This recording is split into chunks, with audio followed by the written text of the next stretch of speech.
తిరుమలలో వెలిసిన శ్రీవారు అఖిలాండ కోటి బ్రహ్మాండ నాయకుడిగా, ఆది మధ్యాంతరహితుడిగా, స్థితావతార పురుషుడిగా, కలియుగ ప్రత్యక్ష దైవంగా కొలుస్తుంటారు భక్తజనులు. అలాంటి శ్రీవారికి ఏ సేవ జరిగినా అది అండపిండ బ్రహ్మాండాలనే అచ్చరు ఉందేలా చేస్తుంది. ఈ భువన బోనాంతరాలనే ప్రభావితం చేసేలా ఉంటుంది. అదెలా సాధ్యమంటే ఆయనకు జరిగే ప్రతి సేవలోనూ ఒక అర్థం, పరమార్థం. అది ఈ ప్రపంచం తెలుసుకోవాల్సిన ముఖ్యాంశంగా ఉండడమే అసలు విషయం. శ్రీనివాసుడు ఏడుకొండలపై వెలిసిన తొలినాళ్లలోనే బ్రహ్మదేవుణ్ణి పిలిచి తనకు ఉత్సవాలను నిర్వహించాలని ఆజ్ఞాపించారంట. దీంతో ఆనంద నిలయ వాసుడికి ఆశ్వీజ మాసంలో శ్రవణ నక్షత్రం నాటికి పూర్తయ్యేలా 9 రోజుల పాటు బ్రహ్మోత్సవాలను నిర్వహించారట. సాక్షాత్ సృష్టికర్తే వచ్చి చేసిన ఆ ఉత్సవాలకు బ్రహ్మోత్సవాలన్న పేరు వచ్చింది. అప్పటి నుంచి నిరాటకంగా సాగుతున్న ఆ ఉత్సవాల్లో ఉత్సవమూర్తి అయిన మలయప్ప స్వామి వారు వివిధ వాహనాల్లో ఊరేగుతూ భక్తజన బాంధవుడిగా అలరారుతూ దర్శనమిస్తారు. బ్రహ్మోత్సవాల్లో ఉదయం వాహన సేవ 8 నుండి 10 గంటల వరకు, రాత్రి వాహన సేవ 7 నుండి 9 గంటల వరకు జరుగుతుంది. గరుడ వాహన సేవ సాయంత్రం 6 గంటల 30 నిమిషాల నుండి రాత్రి 10 గంటల వరకు జరుగుతుంది. మలయప్ప స్వామి ఊరేగే ఆలయ 4 మాడవీధులలో భక్తులను ఆకట్టుకునేలా రంగవల్లులు తీర్చిదిద్దుతారు. గ్యాలరీలలో వేచి ఉండే భక్తుల సౌకర్యార్థం తాగునీరు, మరుగుదొడ్లు అందుబాటులో ఉంచుతారు. భక్తులు మాడవీధుల్లోని గ్యాలరీలోకి ప్రవేశించేందుకు, తిరిగి వెళ్లేందుకు ఎలాంటి ఇబ్బందులు లేకుండా బ్యారికేడ్లు, క్యూలైన్ల గేట్లు పటిష్టంగా ఏర్పాటు చేశారు.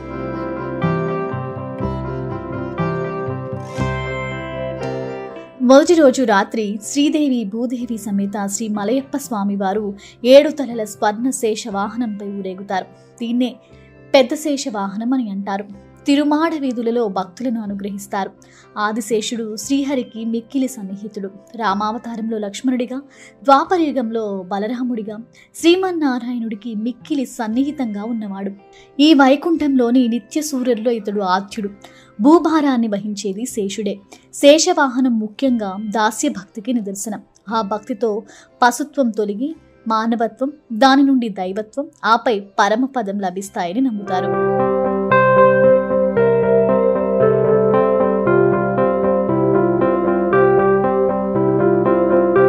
చినశేష వాహనం.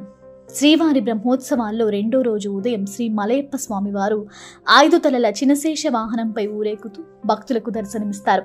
పురాణ ప్రాశస్త్యం ప్రకారం చినశేషుణ్ణి వాసుకిగా భావిస్తారు.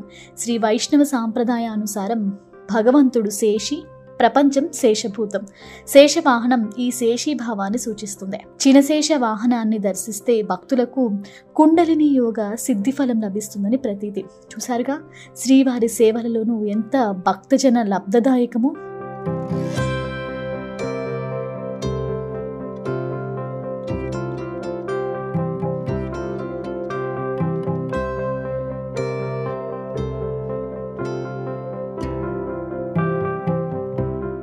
హంసవాహనం.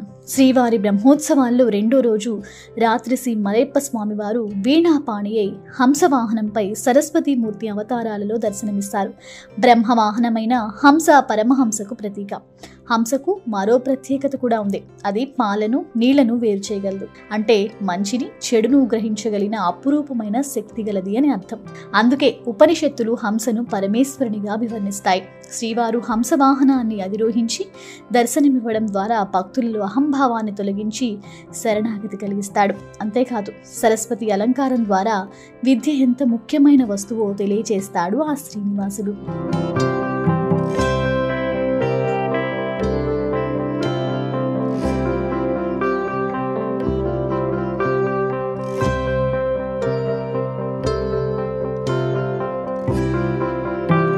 సింహవాహనం. శ్రీవారి బ్రహ్మోత్సవాల్లో 3వ రోజు ఉదయం శ్రీ మలయప్ప స్వామివారు సింహవాహనంపై ఊరేగుతూ భక్తులకు దర్శనమిస్తారు. శ్రీవారి దశావతారాల్లో 4వది నరసింహావతారం కావడం సింహం గొప్పదనాన్ని తెలియజేస్తుంది. యోగ శాస్త్రంలో సింహం బలానికి, వేగానికి నిదర్శనంగా భావిస్తారు. భక్తుడు సింహబలం అంతటి భక్తి బలం కలిగినప్పుడు భగవంతుడు అనుగ్రహిస్తాడని వాహన సేవలో అంతరార్థం. అంతేకాదు ఈ వాహన సేవలోని మలయప్పను దర్శించాక సింహబలం పొంది తన కార్యాలను అంతే శక్తి సామర్థ్యాలతో పూర్తి చేయగలడు. అందుకే ఈ వాహన సేవను ఏర్పాటు చేశారని అంటారు.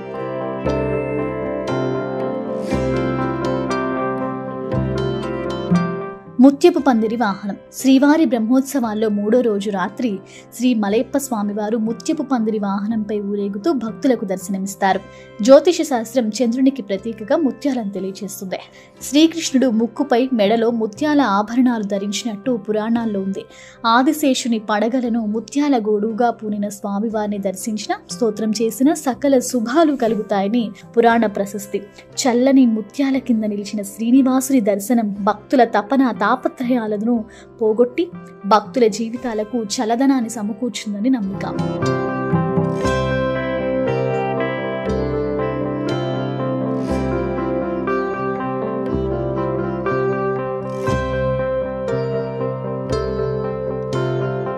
కల్పవృక్ష వాహనం. శ్రీవారి బ్రహ్మోత్సవాల్లో భాగంగా 4వ రోజు ఉదయం శ్రీ మలయప్ప స్వామివారు ఉభయ దేవేరులతో కలిసి కల్పవృక్ష వాహనంపై ఆలయ 4 మాడవీధుల్లో విహరించి భక్తులకు దర్శనమిస్తారు. క్షీరసాగర మదనంలో ఉద్భవించిన విలువైన వస్తువుల్లో కల్పవృక్షం ఒకటి. కల్పవృక్షం నీడన చేరిన వారికి ఆకలి దప్పులుండవు, పూర్వజన్మ స్మరణ కూడా కలుగుతుంది. ఇతర వృక్షాలు తాము కాచిన ఫలాలను మాత్రమే ప్రసాదిస్తాయి. అలా కాక కల్పవృక్షం కోరుకున్న ఫలాలన్నిటినీ ప్రసాదిస్తుంది. కల్పవృక్ష వాహన దర్శనం వల్ల కోరిన వరాలన్నిటినీ ఆ శ్రీవారు అనుగ్రహిస్తారని భక్తుల విశ్వాసం. ఆ మాటకొస్తే భక్తజనుల కోరికలను ఈడేర్చడంలో శ్రీవారి యొక్క కల్పవృక్షం వంటి వారిని కూడా నమ్ముతుంటారు. సర్వభూపాల వాహనం. శ్రీవారి బ్రహ్మోత్సవాల్లో భాగంగా 4వ రోజు రాత్రి శ్రీదేవి భూదేవి సమేత మలయప్ప స్వామి వారు సర్వభూపాల వాహనంపై భక్తులకు అభయమిస్తారు. సర్వభూపాల అంటే విశ్వానికే రారాజు అని అర్థం. అంటే శ్రీవారు సకల దిక్పాలకులకు రాజాదిరాజని భావం. తూర్పు దిక్కుకు ఇంద్రుడు, ఆగ్నేయానికి అగ్ని, దక్షిణానికి యముడు, నైరుతికి నిరుతి, పశ్చిమానికి వరుణుడు, వాయువ్యానికి వాయువు, ఉత్తరానికి కుబేరుడు, ఈశాన్యానికి పరమేశ్వరుడు అష్టదిక్పాలకులుగా విరాజిల్లుతున్నారు. వీరందరూ స్వామివారిని తమ భుజస్కంధాలపై హృదయంలో ఉంచుకొని మరీ సేవిస్తారు. తద్వారా వారి పాలనలో ప్రజలు ధన్యులవుతారనే సందేశాన్ని ఈ వాహనాన్ని అధిరోహించడం ద్వారా స్వామివారు తెలియజేస్తున్నారు. మోహిని అవతారం. బ్రహ్మోత్సవాల్లో 5వ రోజు ఉదయం శ్రీవారు మోహిని రూపంలో శృంగార రసాది దేవతగా బాసిల్లుతూ దర్శనమిస్తారు. ఆ పక్కనే స్వామి దంతపు పల్లకిపై వెన్నముద్ద కృష్ణుడే మరో రూపంలో అభయమిస్తాడు. ప్రపంచమంతా తన మాయా విలాస విన్యాసమని, తనకు భక్తులైన వారు ఆ మాయను సులభంగా దాటగలరని మోహిని రూపంలో తన భక్తులకు చెప్పకనే చెప్తాడు ఆ శ్రీనివాసుడు. అంతేకాదు, ఏదైనా ఖచ్చితంగా చేసి తీరాల్సిన పని విషయంలో మన రూపు మార్చుకుని మరి ఆ పని పూర్తి చేసి తీరాల్సిందే అన్న సందేశాన్ని ఈ అవతారం సందర్భంగా తన భక్తులకు నర్మగర్భ సూచన చేస్తాడు శ్రీహరి.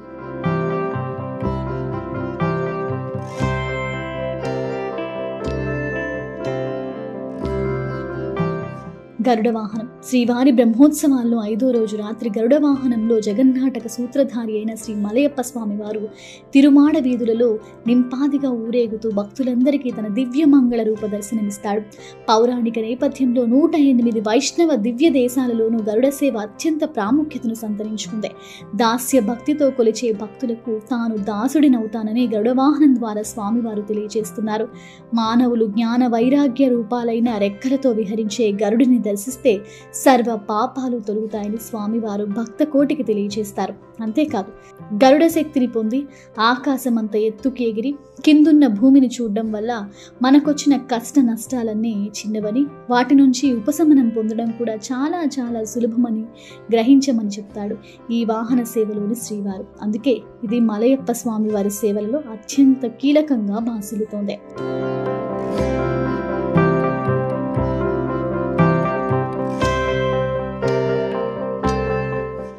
హనుమంత వాహనం. శ్రీవారి బ్రహ్మోత్సవాల్లో భాగంగా 6వ రోజు ఉదయం శేషాచలాధీశుడు రాముని అవతారాలలో తన భక్తుడైన హనుమంతునిపై ఊరేగి భక్తులకు దర్శనమిస్తాడు మలయప్ప. హనుమంతుడు భగవద్ భక్తులలో అగ్రగణ్యుడు. గురుశిక్షులైన శ్రీరామ హనుమంతులు తత్వ విమర్శన తెలిసిన మహనీయులు కావున ఈ ఇరువురిని చూసిన వారికి వేదాల తత్వం తలకెక్కుతుంది.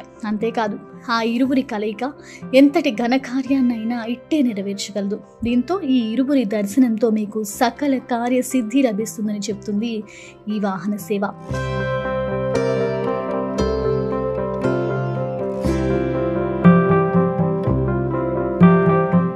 శ్రీవారి బ్రహ్మోత్సవాల్లో భాగంగా 6వ రోజు సాయంత్రం శ్రీనివాసుడు స్వర్ణ రథాన్ని అధిరోహించి భక్తులను అనుగ్రహిస్తాడు.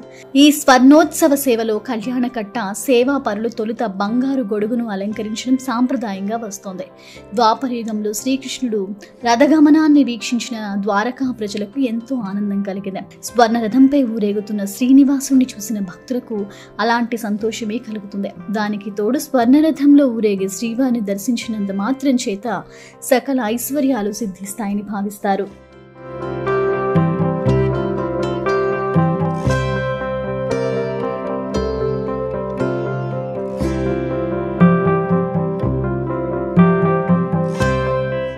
గజవాహనం శ్రీవారి బ్రహ్మోత్సవాల్లో భాగంగా 6వ రోజు రాత్రి వెంకటాద్రీసుడు గజవాహనంపై తిరుమాడ వీధుల్లో ఊరేగుతూ భక్తులకు అభయమిస్తాడు. శ్రీవారిని గజేంద్రుడు మోస్తున్నట్లు భక్తులు కూడా నిరంతరం శ్రీనివాసుని హృదయంలో పెట్టుకుని శరణాగతి చెందాలని వాహన సేవ ద్వారా తెలుస్తుంది. దానికి తోడు గజేంద్ర మోక్షంలో ఆ శ్రీహరి సిరికించెప్పక వచ్చి తన భక్తుణ్ణి కాపాడినట్టుగా అందరికీ తెలిసిందే. ఎవరైనా తనను ఆర్తిగా పిలిస్తే ఆ శ్రీదేవికి కూడా చెప్పకుండా వచ్చి రక్షిస్తానని సూచిస్తుంది వాహన సేవ.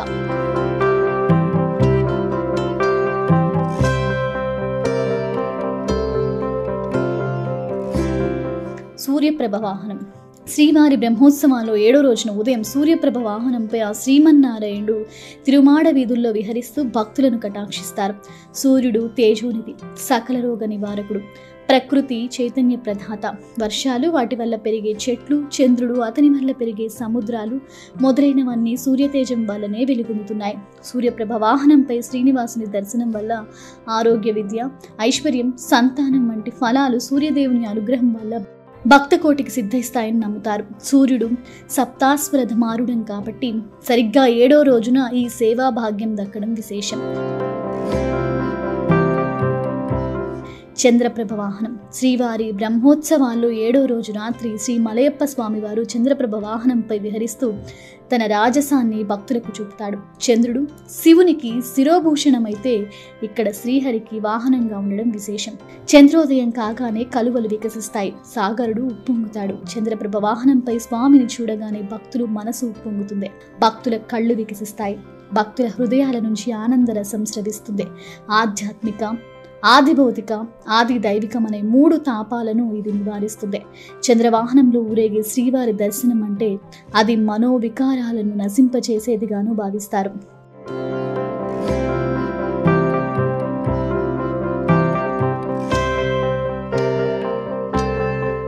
శ్రీవారి రథోత్సవం శ్రీవారి బ్రహ్మోత్సవాల్లో 8వ రోజు ఉదయం ఉభయ దేవేరులతో కూడిన శ్రీ మలయప్ప స్వామివారి రథోత్సవం అంగరంగ వైభవంగా జరుగుతుంది.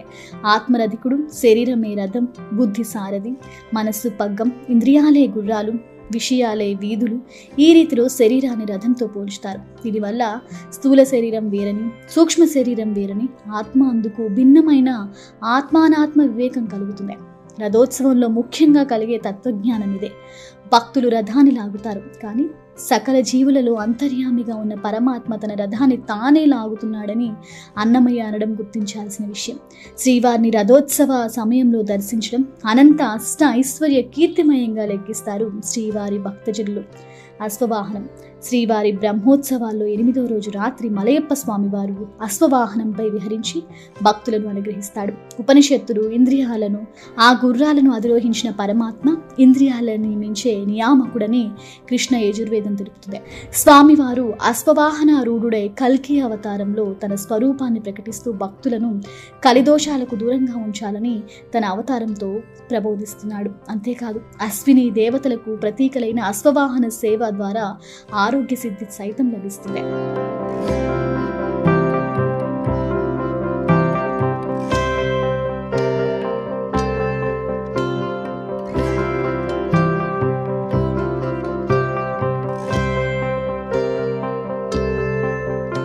శ్రీవారి బ్రహ్మోత్సవాల్లో చివరిదైన 9వ రోజు ఉదయం చక్రస్నానం వేడుకగా జరుగుతుంది. చక్రస్నానం యజ్ఞాంతంలో ఆచరించే స్నానం. ముందుగా ఉభయ దేవేరులతో కలిసి శ్రీవారి సరసన ఉన్న చక్రతాల్వార్లకు పాలు, పెరుగు, నెయ్యి, తేనె, చందనంతో అర్చకులు అభిషేకం చేస్తారు.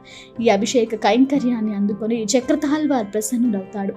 చక్రస్నానం సమయంలో అధికారులు, భక్తులందరూ పుష్కరిణిలో స్నానం చేసి బ్రహ్మోత్సవ యజ్ఞ ఫలాన్ని పొందుతారు. ఎవరైతే శ్రీవారి చక్రస్నానంలో పాల్గొంటారో వారికి సుదర్శన చక్రమంతా శక్తియుక్తులు ప్రాప్తిస్తాయని భావిస్తారు.